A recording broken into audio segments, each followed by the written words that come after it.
So, self silencing and the anxious, preoccupied attachment style. What does this mean? How does it sabotage your relationships? And why does it need to stop?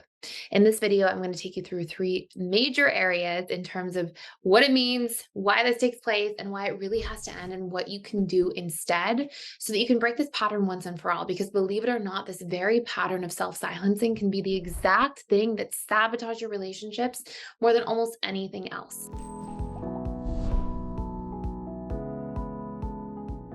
So, first and foremost, the idea of self silencing is this idea that you have these feelings that you need to express that you don't feel good about. You have these needs that you need to talk about, or these boundaries that have been violated. And rather than allowing yourself to speak up, you repress your sense of self being communicated and shared with somebody else. And as a result of that, a whole bunch of different things happen. Number one, you lose your ability to be seen and heard and known by your partner, which, believe it or not, is actually an indirect form of emotional unavailability. In fact, people pleasing in and of itself is a form of emotional unavailability. And this will cause you to feel lonely in the relationship, to wonder if you matter, to feel let down by your partner and disappointed fairly frequently. And it can leave you feeling isolated because through self silencing, you isolate yourself. On top of that, when you self silence, you're going to end up feeling like your boundaries are violated more frequently because you're abandoning and violating them yourself first. And so somebody may not have the information that they need to properly take you into consideration and to also see who you are and to really get to know you, as your unique individual self. On top of that, part of how we go from infatuation or attraction into actually feelings of falling in love and deepening a connection is through falling in love with people's vulnerabilities, with their flaws, with their authenticity, with their realness. When somebody always wears a mask, we don't get to know them as they truly are. And on some subconscious level, we feel a sense of superficiality or emptiness in that connection, which can cause us to want to pull away from it as unique individuals. Because what we're seeking is to know somebody deeply, is to really bond with them and to learn their different flaws and fears and concerns. And that's part of actually a healthy dynamic of becoming securely attached.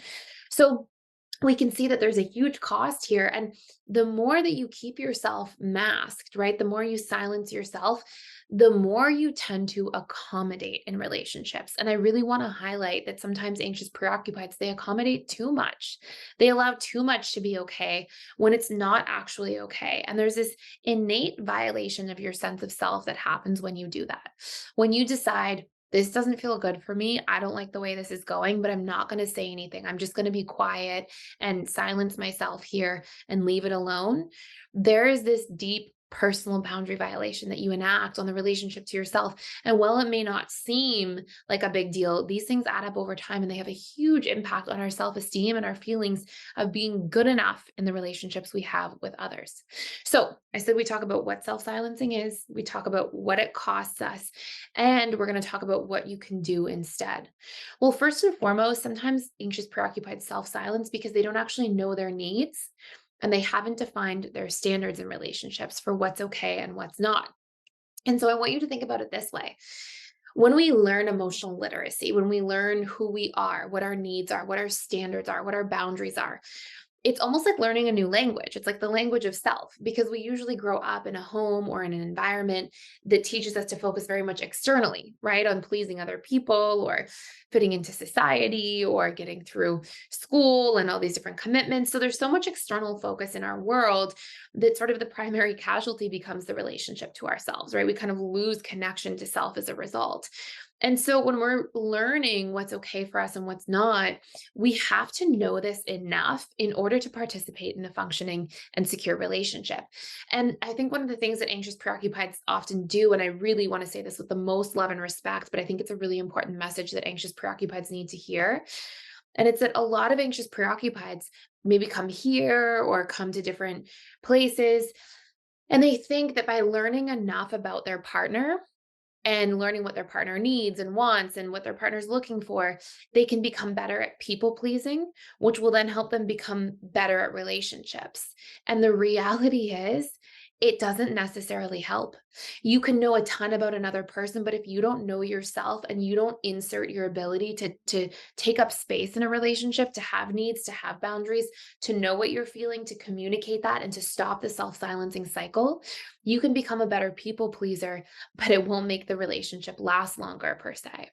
And so, because what's going to happen is the more you people please and you violate yourself, the more resentful you feel, the lower your self-esteem is, and the more you start fearing abandonment all the time. And if you're an anxious preoccupied, when that fear of abandonment comes up, it can cause you to act out of character. It can cause you to be needy or invasive or clingy or do things that maybe violate your partner's needs in different forms. And it's not because there's, like some sort of, big challenge in the relationship, but it's because you're in fear. It's because it's a trauma response. Of course you do those things. So the way to get into secure relationships, the way to make your relationships last is to actually know your standards as a person, to learn what your needs are, to learn to communicate those needs, to learn your boundaries and to communicate them.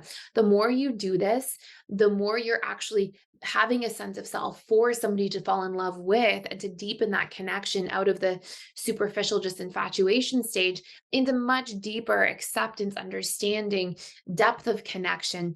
And in doing that, you will feel more seen and more heard and more taken care of in the relationship. And you will stop accommodating things that don't actually feel good for you. And you'll stop allowing yourself to stick out things that consciously are not a good situation to be investing in. And you'll allow yourself as well to be known by your partner, right? Your authentic truth to be shown, to be heard, to be understood.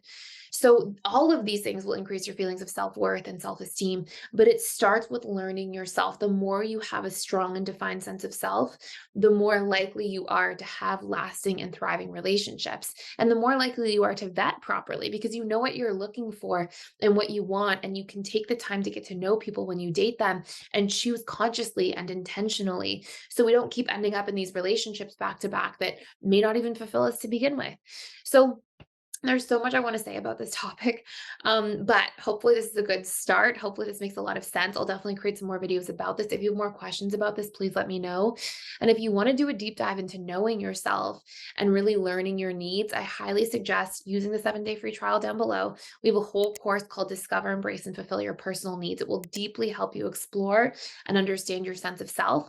And we have a secondary course, if you want to do a layer deeper, called Strengthening Self-Identity. And it helps you take the needs information, but then learn how to apply it to the world, how to work through different things, how to build like a mission and vision statement for your life, how to learn what traits you want to foster in yourself more and more that will serve you and have you backing yourself.